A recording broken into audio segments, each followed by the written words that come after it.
Advocate Nelson Chamisa vopindira zvekare. Tonoti Nelson Chamisa anozivikanwa kuti is a leader. Aiwa, vanhu vanoti is a leader in politics and also in Christ.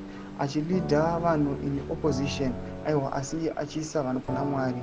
Toona kuti Nelson Chamisa anouya aiwa achino-congratulate the victory aiwa ye the 160th years of life yemutungamiri wekereke ranozivikanwa pasi rose rinonzi the African Apostolic Church anonzi Paul Mwazha of Africa.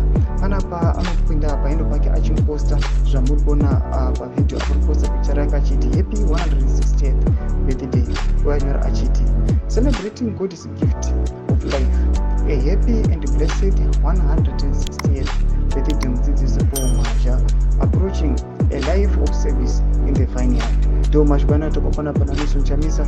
Mmozo Nelson Chamisa aiwa ndiye leader mmozo kuti nguva anosimboenda aiwa kuna this leader wekereke iri achimbonotorwa mapictures. I think vanhu vanenge vanomaza mapictures waya tauti muzvara nhasi anouya achicelebrata navo achiti aiwa Mwari ari kuvachengeta, Mwari ari kuvachengeta our leaders makereke vatokona kuti ndo vanhu vanotibhainda kuti aiwa isu kunyange zvinoitwa neopposition but we are binded by these priest vanounzwa naMwari panyika kuti munhu wese at the end achizoenda kukena. Tiudze mafungiro enyu muri kudii pamusoro pemashoko ake. Ina comment section medu. Musana subscribe or like. Chinotina on the bell icon.